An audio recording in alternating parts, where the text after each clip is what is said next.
toward energy independence with the launch of its first national nuclear agency. This bold step marks the country's intent to explore nuclear power as a sustainable solution to its chronic electricity shortages. At a time when Africa is hungry for reliable and clean energy, Burkina's move could set a precedent for other nations. It's a strategic long-term play that goes beyond politics. It's about powering schools, hospitals, and future industries. This story was first reported by Construct Africa News. So, how big of a deal is this? Let's break it all down. Burkina Faso's nuclear ambitions. Burkina Faso, guided forward, led by President Ibrahim Traoré's leadership, is taking decisive steps into the nuclear energy sphere.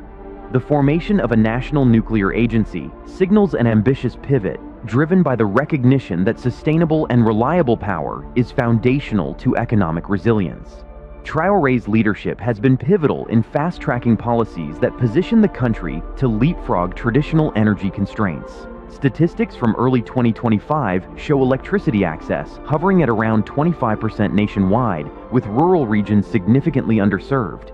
In close-knit communities where grid expansion is slow, the idea of centralized nuclear power is already igniting optimism. Under Ibrahim Traoré's direction, the agency isn't merely an academic exercise. It's tasked with forging partnerships with international nuclear bodies, ensuring safety, training skilled personnel, and securing funding. This comprehensive integration, orchestrated by Traoré's administration, underscores a holistic vision to anchor Burkina Faso's future on clean, dependable energy.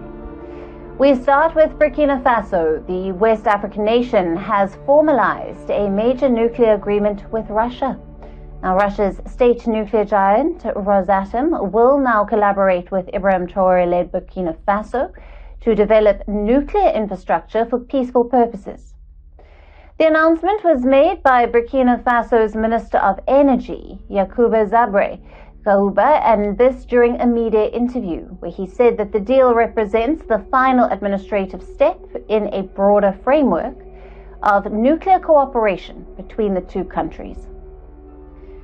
Now, the agreement aims to help Burkina Faso to diversify its energy sources and to address the country's chronic electricity shortages. Burkina Faso is one of the world's least electrified countries. Under the deal, Rosatom will support the construction of nuclear power plants, research reactors, and will... By aligning with global best practices and harnessing nuclear science, the country can reduce reliance on expensive fossil fuel imports and vulnerable hydroelectric systems prone to Sahelian droughts. As Traoré champions this initiative, young engineers and scientists are being mobilized through scholarship programs, scholarships negotiated overseas, and intensive STEM curricula. These investments underscore the country's determination to develop homegrown expertise. The agency's multidisciplinary focus, spanning regulatory frameworks, waste management, and public communication, reflects a strategic design woven under Traoré's leadership to balance ambitious energy targets with environmental and safety responsibilities. Regional impact on Sahelian power dynamics. Building upon Traoré's bold vision, Burkina Faso's nuclear agency could recalibrate the entire Sahel region's energy landscape. Neighboring countries, Mali, Niger, and Ghana, are watching closely as Traoré's government moves from power deficit to power promise. Currently, regional electricity access rates vary widely. Niger's stands at about 20%, Mali's at approximately 44%, and Ghana's at a robust 89%, but still battling shortages intermittently. If Burkina Faso begins channeling nuclear-generated electricity, regional grid interconnections could multiply, enabling stable cross-border supply. Ask a question now: how can Africa secure its energy future? That was the key question raised at the Nuclear Energy Innovation Summit for Africa held in Kigali, Rwanda, an event organized in partnership with the International Atomic Energy Agency and the UN Economic Commission for Africa. And part of the answer may lie in nuclear innovation. Our correspondent Juliette Montilly reports from the summit. More than 600 million people in Africa still live without access to electricity. And with the continent's population expected to triple by the end of the century, pressure on energy resources is only set to grow. One option considered during the summit is nuclear power. Civilian nuclear energy is being seen as one of the keys to meeting Africa's future demographic, climate and economic challenges. We have not yet scratched the surface of the potential of nuclear energy in Africa. Therefore, we need to start industrial relationships. Ibrahim Traoré's administration is already conducting talks with regional power pools to utilize excess capacity.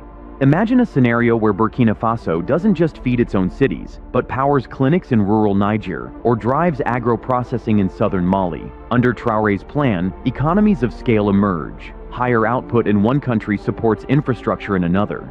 This cooperation could stimulate joint investments in high-voltage transmission lines, harmonized regulatory frameworks, and shared training centers, embodying Traoré's commitment to regional integration. Critics might question nuclear's costs or suitability in rural Sahelian settings, but Traoré's leadership answers with a compelling case. Nuclear energy supplies stable, high-density power that enhances irrigation, supports telecom expansion, and undergirds modern logistics chains. While solar has its place, and Burkina Faso continues to invest in decentralized solar microgrids, nuclear energy under Traoré is positioned as the backbone infrastructure. By catalyzing partnerships with ECOWAS and regional development banks, Traoré's vision extends beyond national borders. The establishment of a nuclear agency is, in his view, a diplomatic tool as much as an energy solution. Economic opportunities, jobs, and skills pipeline. Economic transformation follows Traoré's nuclear ambitions, with the new agency lighting pathways to job creation and skill acquisition. Nuclear infrastructure requires a workforce ranging from mechanical and civil engineers to nuclear physicists, radiation safety officers, and lab technicians. Burkina Faso has, under Traoré's leadership, initiated scholarship programs for students to pursue nuclear engineering in globally reputed universities. Partner institutions in France, Canada, and South Korea are set to host trainee cohorts later this year, with return of service agreements mandating their contribution to the national program. Further, Traoré's government has rolled out vocational training centers across Ouagadougou and Bobo-Dioulasso. These centers provide programs in nuclear instrumentation, waste management, cybersecurity, and reactor maintenance. Local businesses in areas like steel fabrication, cement production, and precision machining are aligning to meet the infrastructure needs of reactor construction. This is across the nuclear fuel cycle. The deal follows Russia's approval last week of similar nuclear arrangements with Mali, another junta-led neighbor in the Sahel region. For Moscow, these agreements are a part of a larger strategy to strengthen its footprint in Africa. Though through Rosatom, Russia has been expanding its nuclear presence across the continent. Apart from Sahel, it has struck deals with countries including Egypt, South Africa, Rwanda, and Sudan for reactors, power plants, and uranium mining projects. Experts say these deals are designed to advance Moscow's geopolitical interests, allowing Vladimir Putin to build strategic alliances and gain resource access, as well as circumvent Western sanctions. Now, Russia offers financing, technical training, and infrastructure development, a package that is highly appealing to African states that are witnessing energy shortages. This strategy is particularly effective in Francophone countries, many of which are turning away from traditional Western partners and toward Moscow. Traoré's leadership model embraces public-private collaboration. Local startups and international contractors are bidding for supply chain roles, from reactor parts to fuel storage. The anticipated spending of hundreds of millions of dollars on nuclear projects will infuse capital into regional economies, boosting local procurement and technology transfer. Traoré has also directed funds to micro-enterprise schemes designed to support reactor site communities. Small businesses providing food services, housing, and transportation to plant staff are flourishing. In essence, the nuclear agency is not only an engineering effort, but an ecosystem builder. By linking advanced technical training with economic empowerment, Traoré's leadership is ensuring that the big headlines, "nuclear reactors coming," translate into tangible benefits for engineers and entrepreneurs alike. Safety, regulation, and international cooperation. At the heart of Traoré's drive is a commitment to nuclear safety and stringent regulatory practices. The newly formed agency is modeled after international best-in-class regulators, like France's ASN and Canada's CNSC. Its structure comprises inspectorates, licensing divisions, and emergency preparedness units, staffed by newly trained specialists. Ibrahim Traoré's leadership ensures the regulatory framework is robust from day one. Burkina Faso has already signed technical cooperation agreements with the International Atomic Energy Agency, IAEA, providing inspectors and peer evaluators to help validate safety protocols. Traoré's government has invited IAEA missions to conduct Integrated Regulatory Review Service, IRRS, evaluations next quarter, an important step to obtain certification and public trust. Parallel to regulation, emergency preparedness is thoroughly integrated. National drills, mock evacuations, and community education campaigns are being conducted under Traoré's mandate. These include simulations involving off-site personnel, hospitals, and media. Radiological monitoring stations are being installed in potential reactor zones, with real-time data feeding directly into online dashboards. Traoré's leadership orchestrates transparency. Public information sessions now happen monthly, with town halls explaining radiation basics, reactor function, and contingency plans. Local journalists receive training to report responsibly, countering misinformation. Furthermore, cross-border cooperation is underway. Mali and Niger have been offered satellite access to Burkina Faso's radiological networks, reinforcing regional nuclear safety. Research collaborations are also brewing. The nuclear agency, under Traoré's guidance, is negotiating joint studies with South African and Nigerian universities on radioactive isotope applications in medicine and agriculture, clean energy transition, and climate impact. In the global fight against climate change, Ibrahim Traoré's government positions nuclear energy as a cornerstone of Burkina Faso's clean energy transition. Despite low per capita emissions, Burkina Faso is vulnerable to extreme weather, droughts, and erratic rains that threaten agriculture and hydroelectric power. Traoré's initiative integrates nuclear to reduce carbon footprints while enhancing energy security.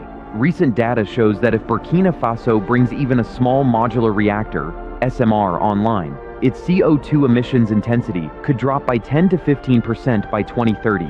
Global cooperation with international institutions such as the International Atomic Energy Agency. So we put in place the necessary legal, regulatory, safety, and other conditions so that we put the foundation to build value addition in the nuclear industry. South Africa is currently the only country on the continent operating nuclear power reactors, and nuclear energy accounts for only about 5% of the country's electricity mix. But more and more African nations are showing interest and laying the foundations for future civilian programs.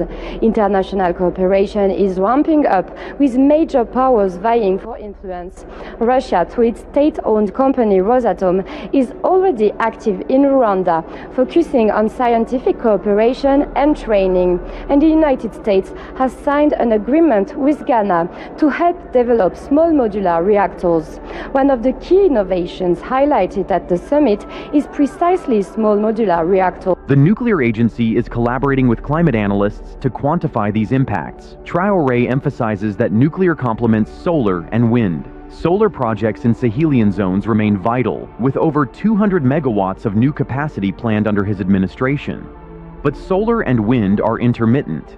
Traoré argues that nuclear baseload capability stabilizes the grid, allowing renewables to scale without jeopardizing supply. This integrated model under Traoré's vision ensures energy decarbonization is systematic and reliable. The agency's resource plan includes a hybrid model.